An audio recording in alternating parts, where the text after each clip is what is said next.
Okay, y'all are still awake. Good job. Just kidding. All right, so last but not least, love. Okay, so once you are confident in your salvation and you know you are saved and you're overfilled with joy, love should be one of the easiest things that just exudes from your body, right? Because if we have the right mind frame, then we know that we're Christians and we love you, we love our brethren, we should love the people in the world, and we want everyone to be saved. This should be one of the easiest things that we can do. But sometimes it's not, is it? So let's talk about love for just a minute. I want to start in a probably very unlikely place, and that's Matthew 25, 31 through 46. Matthew 25, 31 through 46. This is the judgment scene. And I know that my voice is struggling, but we're going to read this passage, okay? It says, "When the Son of Man shall come in his glory, and all the holy angels with him, then shall he sit upon the throne of his glory, and before him shall be gathered all nations, and he shall separate them one from another, as a shepherd divideth his sheep from the goats. And he shall set the sheep on his right hand, but the goats on the left. Then shall the king say unto them on his right hand, Come, ye blessed of my Father, inherit the kingdom prepared for you from the foundation of the world. For I was an-hungered, and you gave me meat. I was thirsty, and you gave me drink. I was a stranger, and you took me in. Naked, and you clothed me. I was sick, and you visited me. I was in prison, and you came unto me. Then shall the righteous answer him, saying, Lord, when saw we thee an-hungered, and fed thee, or thirsty, and gave thee drink? When saw we thee a stranger, and took thee in, or naked, and clothed thee? Or when saw we thee sick, or in prison, and came unto thee? And the king shall answer and say unto them, Verily I say unto you, inasmuch as you have done it unto the least of these my brethren, ye have done it unto me. Then shall he say unto them on the left hand," those are the goats, "Depart from me, ye cursed, into everlasting fire, prepared for the devil and his angels. For I was hungered, and you gave me no meat. I was thirsty, and you gave me no drink. I was a stranger, and you took me not in. Naked, and you clothed me not. Sick and in prison, and you visited me not. Then shall they also answer him, saying, Lord, when saw we thee an-hungered, or athirst, or a stranger, or naked, or sick, or in prison, and did not minister unto thee? Then he shall answer them, saying, Verily I say unto you, inasmuch as you did it not unto the least of these, you did it not unto me. And these shall go away into everlasting punishment, but the righteous into life eternal." All right. So this is the judgment scene. Of course, Jesus is there, and this is all of us. All of us are there, and can you just see him saying to the sheep, that would be us on the right, well done, like you came to me, you visited me, you fed me and gave me drink, and you clothed me, and you did all these things. And if he's talking to me, I'm going to be like, I've never seen you before. Can't you imagine? Like if Jesus was saying that to us, it's like, we've never seen you. I have never seen you before. What are you talking about? When did I feed you? When did I do any of this? And he said, when you did it to the least of these, my brethren. Okay? And on the opposite side, since this is darkness, this is going to be the goats. Then the darkness, they're going to say the same thing. Because you know, if you're in your right mind, you're not going to mistreat Jesus, right? Now, I might mistreat you, but I'm not going to mistreat Jesus, right? Do you see what I'm trying to say? That's the way we might think about that. And so they're going to be just as confused and said, when in the world did we see you? I've never seen you. And he's going to say, when you did not do it to the least of these, you did not do that to me. And so I homeschooled my kids. So this is a funny little story. They were little people, not big people. And so my son, I usually don't tell who that was, but it was him. He was my stubborn boy. He would, every time the girls would pass by, he would stick his leg out like, I'm not letting you get past me. And he wasn't being funny. He was trying to be hateful. And so I brought this out, and I said, you know that while you're being hateful to your sister, that you're being hateful to Jesus too. And he immediately pulled that leg back. So it clicked for just a minute there, right? Because, like I said, if we're thinking right, we are never, ever going to mistreat Jesus. Well, the reality is, how I treat you is how I treat Jesus. Okay? How I treat my enemies, the least of these, whatever that is in your mind, that's how we treat Jesus. Okay? Because Genesis 1:26, we are all created in the image of God. If you want to go, you can go read that passage later, but it says he created everyone. And I'm not special. Did you know that? And did you know that you're not special? Really? Because God is no respecter of persons. It doesn't matter if I'm rich. It doesn't matter if I'm poor. It doesn't matter if I can run fast and you can't. It doesn't matter if I'm tall and you're short. It doesn't matter if I have all my fingers and you don't, or I have no leg and you have a leg. It doesn't matter. Did you know that? Doesn't matter. Skin color doesn't matter. Hair color doesn't matter. Eye color doesn't matter. Nothing matters. He's no respecter of persons, because every Christian, every creature on this planet was made in the image of God. And he is no respecter of persons. So we're going to read James 2. James 2, 1 through 9.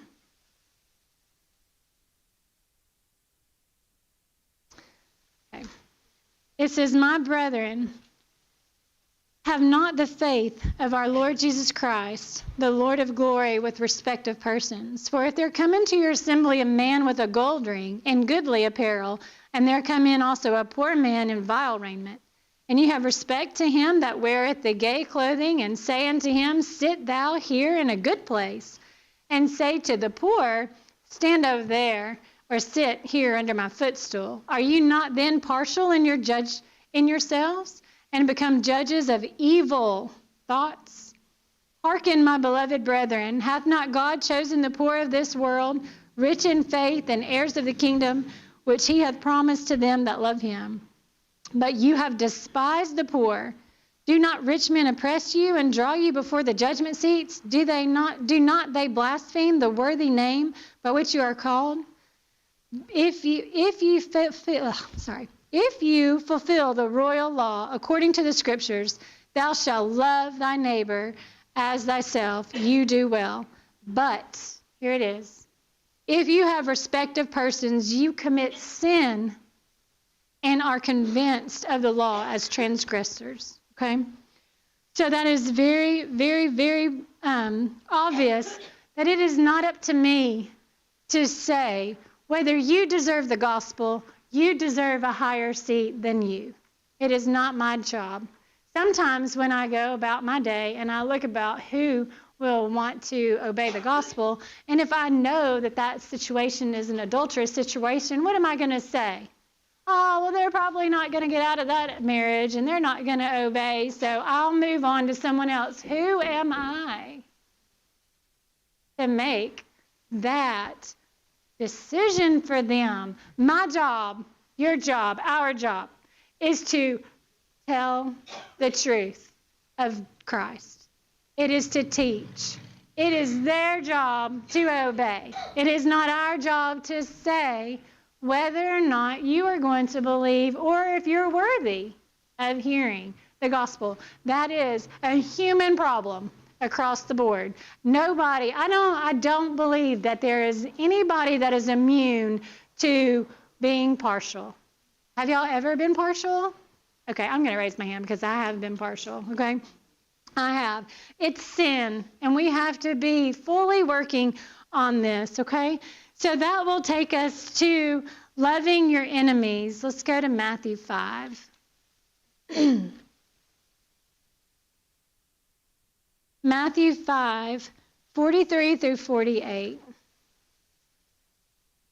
Says, "You have heard that it had been said, Thou shalt love thy neighbor and hate thine enemy. But I say unto you, love your enemies, bless them that curse you, do good to them that hate you, and pray for them which despitefully use you and persecute you, that you may be the children of your Father which is in heaven.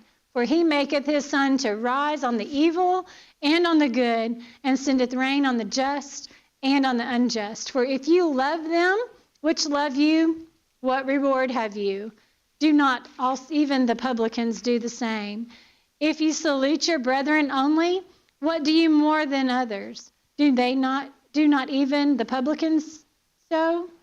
But be ye therefore perfect, even as your Father which is in heaven is perfect. Okay, so this is a tough call, isn't it? It's a tall order. So if you're my enemy and you're doing bad to me, I'm just going to bless you. I'm going to go and I'm going to pray for you, and I'm going to do good for you. I'm not going to repay evil for evil. We've read that already. But listen to verse 45.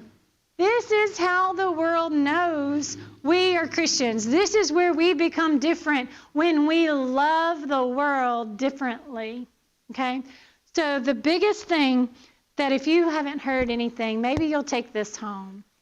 When we go out into the world, instead of seeing a poor person, let's see Jesus. Instead of seeing an enemy, let's see Jesus. Instead of seeing the least of these in whom we may not want to help, let's see Jesus. And I promise our reactions and the way that we approach these people will be different, wouldn't it?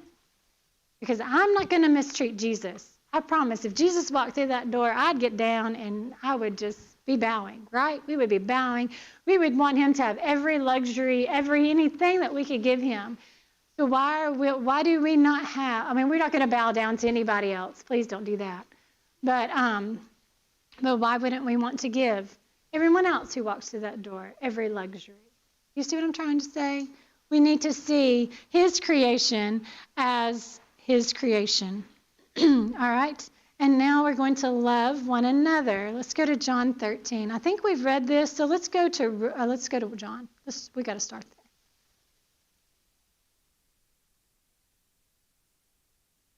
John 13, 34 and 35 says, "A new commandment I give unto you, that you love one another, as I have loved you, that you also love one another. By this shall all men know that you are my disciples, that you have love for one another." And so, again, I just want to hit the whole, I know this is just a problem with women, so I always try to hit it hard. And I've already done it once, but the backbiting, the grumbling, the complaining, we are not to be women who do those things. So when we love one another and it shows, those things won't be a part of our lives. And I want to show you something that really hit me hard. Let's go to Romans 1. Verse 32. So if you're in Romans 1, 29 through 32, that is the whole situation there of all of the works of the flesh, okay? And these are not going to inherit the kingdom of God. But in there, verse 30 says backbiters. What about that? What about whisperers? Wouldn't that be kind of like gossip and backbiting? Isn't this something that women really have a hard time doing? Or not doing? And so if we are doing those things, verse 32 says that we are worthy of death. So let's just say that you aren't doing the backbiting, but you're standing in the circle of those who are. And you might be shaking your head, or you might be laughing, or you might be carrying on along. Well, look, let's read 32, the end of it. It says, "Not only do the same, but have pleasure in them that do them." Meaning, I'm not actually doing the sin, but I sure am happy to be a part of it. Okay? So if I'm not doing the backbiting and I'm not doing the gossiping, but I sure am enjoying this whole conversation that we're having, I'm just as guilty. Okay? I'm just as guilty. And I'm going to be just as worthy of death as the one who's doing it. So we really need to be careful when we're loving one another that we're doing it purely and we're doing it to help one another, okay? Not to put one down. All right, so here we go with the self-evaluation. Let's go to the chapter of love, 1 Corinthians 13. 1 1-3. It says, though I speak with the tongues of men and of angels and have not charity, I have become a sounding brass or a tinkling cymbal. And though I have the gift of prophecy and understand all mysteries and all knowledge, and though I have all faith so that I could remove mountains and have not charity, I am nothing. And though I bestow all my goods to feed the poor, and though I give my body to be burned and have not charity, it profiteth me nothing. Okay, so this is the self-motivation. This is the self-evaluation. What is your motivation for doing what you're doing? I know this lady who will just do a laundry list of things that she's done for this person that I know. I'm not judging or being harsh. It's just I've observed it very close to my family. And but the whole time she's doing it, her face and inside, you can just tell she's grumbling and complaining in there. You can just, there's no softness to that face, And so you want to say, why are we doing this, right? Because what does the Bible say? That one deed that was done in grumbling and complaining is nothing.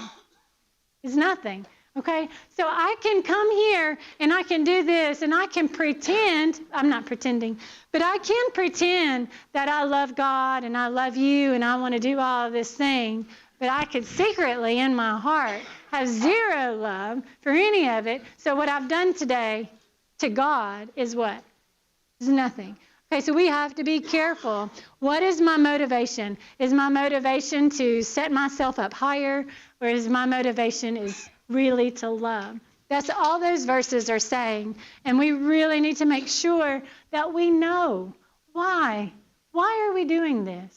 And if it's for selfish reasons, then we really need to reconsider what we're doing. All right, now the verses 4-8. These are the ones we know. So this is the little thing that I want you to do, is I want you to put your name, not your husband's name, not your kid's name, not your best friend's name, not your neighbor's name. I want your name, my name, in for everywhere it says charity. And this is going to be the love test, okay? And let's just see how we do. So we're going to say, Sherry suffereth long. Well, do I? I don't know. I hope so. It says to be patient in bearing the offenses and injuries of others, long-suffering, slow to anger, and slow to punish, and mild and slow in avenging. Okay, so this goes back to what I was telling you with my husband. Sometimes it might seem like the silent treatment, but I have to explain. If I want to be this slow to anger, or if I want to be long-suffering in this situation, you're going to have to give me time and let me keep my mouth shut so something bad doesn't come out. I'm just being honest. I'm not a perfect person, of course. Okay, then you can put your name is kind. Kindness, we all know what that looks like. Are you kind? Envieth not. So I'm not going to be envious of you. If you get a brand new car and I'm going to ride in it, I'm going to be happy for you. This is a wonderful car. Way to go. Great job. Or are you inside grumbling? I wish I had a new car. I can't afford a new car, and I don't like you for having a new car. That's really petty, but it happens. It happens. Well, I got a promotion. Well, I was trying to get a promotion too, and I didn't get one. And so I can't be happy for you because I'm jealous. And I'm envying, okay? We can't do that. We can't do that. We need to make sure that we are not being that way. Vaunteth not itself, okay? I don't say, are you vaunting yourself? I don't say that. But to be boastful or to be proud, my oldest was little. She would do something like we would go to the nursing home, or we would do something, I don't know, whatever it was that we did that day.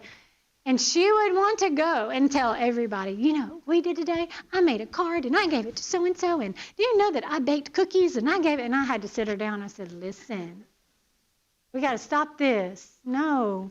If the person who you made cookies for wants to say, oh, the sweetest little girl, Lauren, made cookies for me, that's fine. You don't get to say it. You do it, you forget it, and you move on. You do not go around patting yourself on the back. That is vaunting yourself. Now she's learned. She's doing much better about that. But it was, it's kind of cute, but then you want to grow adults, right? And not little people. And so we had to make sure that was gone. Not puffed up. So I don't want to make sure that I'm in the limelight, or I am trying to put myself above you. You see what I'm trying to say? So if there's an opportunity for me to be under the chair, which is rather where I'd like to be instead of up here, under the chair or the table, and let somebody else come up here and speak. But you give them that opportunity. We're not here, kind of like, what will you do to get that promotion, to promote yourself? That's not what we're supposed to do. That's puffed up. Let's take a little trip to 1 Corinthians 10. It says, wherefore let him thinketh he standeth, take heed lest he fall. And then Romans 12, verse 3 says, for I say, though the grace given unto me to every man that is among you, not to think of himself more highly than he ought to think, but to think soberly, according to God hath dealt to every man of the measure of faith. So in other words, don't think of yourself too much. Because the more we do that and the more we put ourselves up on a pedestal, be careful, because we'll fall, right? We're very human and we will fall. Okay, so it does not behave itself unseemly, to act unbecomingly. Women can do that in a lot of ways, and we talked about dressing. We can do that there. We can do that. We don't want to do that. Seeketh not her own. I am not going to seek my profit or my advantage over yours. Okay, that is what love does. And so if I'm doing love correctly, I'm going to want to seek your best interest before mine. Not easily provoked. So we're not easily irritated or aroused to anger. So if we have the fire and that happens, remember, we're going to zip our mouths and try to breathe that out. Thinketh no evil. This is a tough one, isn't it? Thinketh no evil. We live in one of the most evil times. And so we're not going to think evil. So my husband took a job with House to House, Heart to Heart for just a little small time. And Alan Webster is a fine man. He is one of the finest men I knew. And so there was something, I don't even remember what it was, but Dale had to talk to him through that. And he said, we first give the benefit of the doubt. We first give the benefit of the doubt. And I thought, oh, that's good. We do. Because we don't want to think evil. If you're a Christian and you're striving and you're walking the light and you mess up, let's give the benefit of the doubt. Let's not think evil of that person. I mean, and I'm not saying we're going to think evil after, but let's know what's happening. And so I'm going to put a little slide in there for our husbands also. We're married, so something about him, right, made us fall in love with him. Something made us love him. And if he's a good man and a Christian man, let's give him the benefit of the doubt. Okay? All right, rejoices not in iniquity. We just read Romans 32. Remember, we might not be doing the sin, but if we're rejoicing in it, we're worthy of death. Christians should never love or be happy with sin. Again, that is exactly what put our Savior on the cross. Beareth all things, endures patiently, believeth all things. Another way to say that again is benefit of the doubt. Have confidence in the goodness of man. I know some people who just automatically think people are evil. I can't live in that world. I have to live in a positive, upbeat mind frame. I want to think you're great and precious and wonderful until you give me a reason to doubt that, okay? So that hopeth all things. We are hoping, aren't we? Are we not hoping for heaven? I'm hoping for heaven, and I cannot wait to get there. And if I go today, that would be great, right? To get out of this sinful world. So that's what endureth all things, to endure bravely and calmly and never faileth. Okay, so did you do a self-evaluation? Did you think about you during all that? How many got a perfect score? Okay, good. I hope nobody was going to say that. So take note of what you struggle with. You might struggle with something that I don't struggle with. And I might struggle with something that does not make me lesser of a person or better of a person. That just makes me different than you, okay? And like we have Christian sisters, let's make sure that we help one another when we need to. Okay, so for the remainder of our time, we're going to look at 4, it's not going to take a long time, I promise, 4 examples of people in the Bible who showed their love, okay? And first, of course, is going to be Jesus. So let's go to Philippians 2. Of course, he was sinless and he loved perfectly. So Philippians 2, 1 through 8 says, if there be, therefore, any consolation in Christ, if any comfort of love, if any fellowship of the Spirit, if any bowels of mercy and mercies, fulfill ye my joy, that ye may be like-minded, having the same love, being of one accord and of one mind. Let nothing be done through strife or vainglory, but in lowliness of mind, let each esteem other better than themselves. Look not every man on his own things, but every man also on the things of others. Let this mind be in you, which was also in who? Christ Jesus, who being in the form of God, thought it not robbery to be equal with God, but made himself of no reputation, and took unto him the form of a servant, and was made in the likeness of men. And being found in the fashion as a man, he humbled himself and became obedient unto death, even the death of the cross. So, Jesus is the prime example, isn't he? He was living in perfection. I mean, he was in heaven with God our Father, and he said, I love these people. I'm going to go to the earth, and I'm going to die for them, and I'm going to save them. So he became, from the Godhead, perfect. He was always perfect, but in a perfect place. And he came down to this cruel earth to be a servant for you, for me.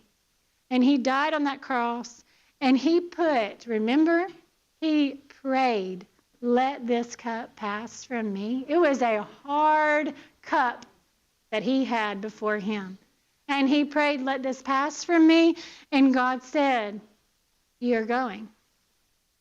You're going. And he did that for me. And he did that for you. And he made himself of no reputation. Okay? And so, are we seeking to put others first? Am I doing that? Jesus put you first. He put me first before his own desires. And then, do we expect to be given our way all the time? Are we spoiled in America? Can y'all shake your head this way? We are spoiled in America. We can go get whatever we want, pretty much just like that. We are spoiled. If you don't get your way, how do you act? How do you act? That's a self-question. I don't know any of you, really. I know me. When I don't get my way, how do I act? Am I humble? Am I a servant? Am I looking for your desires, or am I just solely searching for my own? Okay? All right, and then there's Mary, Mark 14. Let's turn there. We'll read Mark 14, and then you can just... Yes, ma'am. Thank y'all. Y'all be safe. Okay. Mark 14, 3 through 9. Okay, it says, and being in Bethany in the house of Simon the leper, as he sat at meat, there came a woman having an alabaster box of ointment of spikenard, very precious. So that's very costly. And she brake the box and poured it on his head. And there were some that had indignation within themselves and said, why was this waste of ointment made? Can you imagine? Can you just imagine someone thinking that something being done to Jesus is wasteful? It's crazy. You know, okay, so in John 12, 1 through 11, that's Judas Iscariot, okay? We know that he was a thief and a traitor anyway. And so he says, for it might have been sold for more than 300 pence, which is a year's wage, and have been given to the poor. And they murmured against her. And Jesus said, let her alone. Why trouble you her? She hath wrought a good work on me. Skip to verse 8, and it says, she hath done what she could. She has come aforehand to anoint my body to the burying. So there's Mary, okay? She's done what she could by all of these things. She took something that was very costly, made Judas mad. He didn't want to give that money to the poor. He held the money bag, okay? And so you can read that in John 12, 1 through 11. Do we find ourselves keeping the very best for us and giving God what's left over? Okay, so that is a question we need to know. If we do that, then we're just like Judas. Okay, we don't want to be like him at all. So let it never be said of us that we're giving half or just a portion of what we have to God, okay? Because it belongs to him anyway, doesn't it? Everything that has been created was created because God has allowed it to be created. And he is just giving it to us for a time.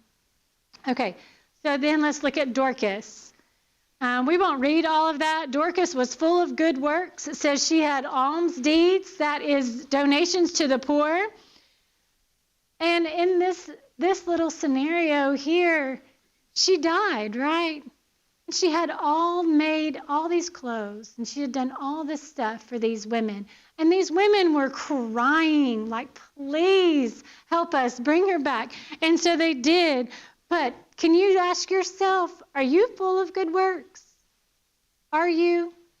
Truly, I ask myself all this time, if I were to die today, would anybody miss me? Are you making a difference every day in the world?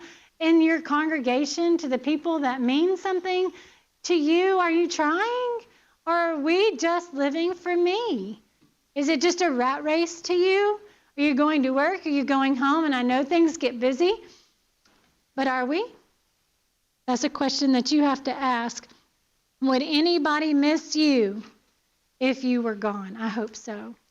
Lydia was a seller of purple. Purple cloth back then was very precious. It was very expensive. So she was a very prosperous woman.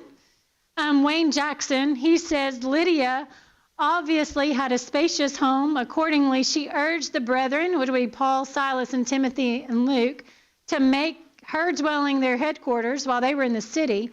Being prosperous, she had the accommodations and was happy to share. Apparently, her invitation had been denied initially, but she constrained them. In that passage, you'll see how she constrained them. So can you say, no, you have to stay with me. Come on, I have plenty of rooms. Sure, please, come stay with me. And so it appears that they gave in and they went to stay with her. So for us, let's apply that. Do you use your home? Or do you think this is my home? You can't come here. I've heard people say, well, I'm not having the little kids over to my house because they're going to break my stuff. Or they might hurt this, or they might hurt that. Well, you better watch out, because that stuff may be going out the window. Because God gave you that stuff, and if you can't share it, then you need to watch yourself, right? We cannot love our things more than we love our people. We just cannot do it. Not that this is anything, it's just one example that pops in my head. We have this family with like 10 to 12 kids, and one of them got attacked by a dog, and like his whole head was off. And it was Christmas time. So they all came and stayed with me. And one of the little people ran by our Christmas tree, and an ornament broke, and I didn't flinch or anything. I'm like, it's okay, well, it doesn't matter to me. And one of the girls remarked later, she said, I was shocked at your reaction. She said, because most people get mad when we come to their house and the kids are rambunctious or whatever. I'm like, who cares about the Christmas tree? I mean, these kids were just ripped out of their home, right? Because their brother could be dying in a hospital. Who cares about an ornament? Let's have perspective. So don't worry about your things. Worry about people. Let people know that they're loved. And then Esther. And you might know, why in the world is Esther on here? Well, chapter 4, verse 14 says, who knoweth whether thou art come to a kingdom for such a time as this? And so why is she here? Well, did you know that before Esther could go before the king, she had to be summoned, right? Well, Mordecai told her, you're going. You need to go. She hadn't been summoned. So one or two things could have happened. The king could have held out a scepter to her and said, come on. Or she could have been what? Killed. She could have died. Okay? And so she goes and she does it anyway. And so for me, she is the epitome of courage of the women that I could think of in the Bible. Because she went and she saved her whole race of people because she had courage. Now, I'm not saying that I'm going to be able to save a whole race of people, but do I have the courage to be modest? We talked about this in great lengths. One thing I did not say was about the beach, okay? I know that there are modest swimsuits online. There are no modest swimsuits. Please hear me say that, okay? You put on some long shorts and a loose t-shirt and you can go to the beach just fine. But you know what? You look weird on the beach like that. Do you have the courage to do it? If you don't, then don't go to the beach, right? Do you have the courage to not wear leggings, to not wear these low-cut tops, to not wear tight pants? Do you have the courage to not do that? Because your courage could very well be helping somebody else be courageous to do the same thing. Okay? People are watching. People want to be good. I believe that. I believe there are people who want to be good. And your example is either harming or helping. You get to decide, right? What about staying home with your children? Right? That's a very controversial thing, but doesn't it say keepers at home? Would you stay home with your children? A lot of people are going to make fun of you for that because you need careers, you need money, you need the 2 cars. Are we trying to keep up with the Joneses or not? Forget that. You only have a few years with your children. Stay home, love them, raise them. If you have the courage to quit your job, somebody else might too, right? And we might get back to the Bible ways. Teach a Bible class. What if somebody is scared to death to teach a Bible class or stand up here? You could grab a hold of her, right? And you could take her into your Bible class. And you could gradually help her and teach her how to teach a Bible class. And then maybe in a little while, she sees your courage, and then you have courage. She has courage to do the same. And what about sharing the gospel? Okay? That is the ultimate courage, right?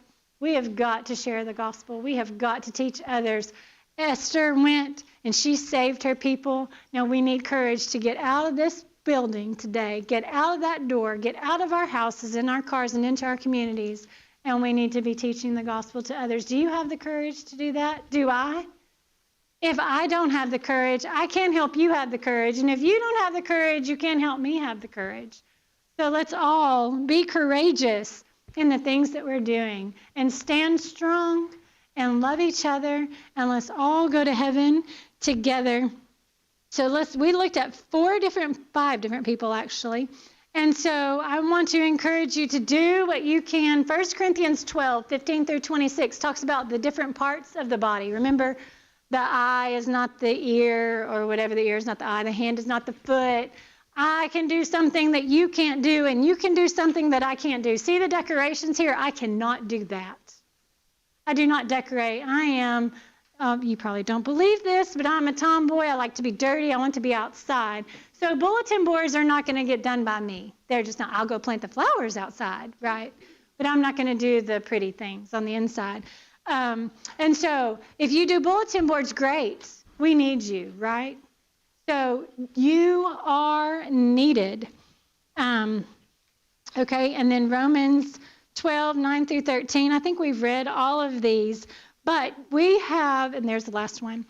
Everybody has a job to do in the kingdom.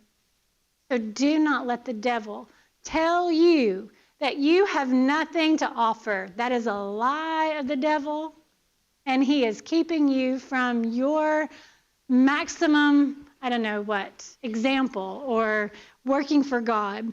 May our lives, as we leave here, always glorify God in every way that we can, and help us strive every day to love each other, to seek the best for each other, and to help each other get to heaven.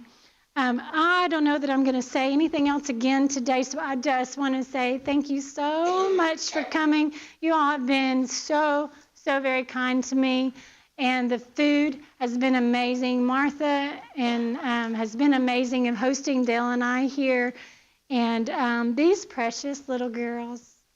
Y'all look up here at me. Thank you.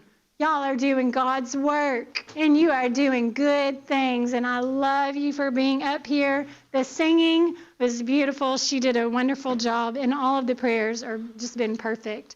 So I can't think of another way to spend my Saturday, and it has been, y'all stayed awake the second half after lunch. I'm very proud of you, and I'm very thankful for all of you. Thank you so much.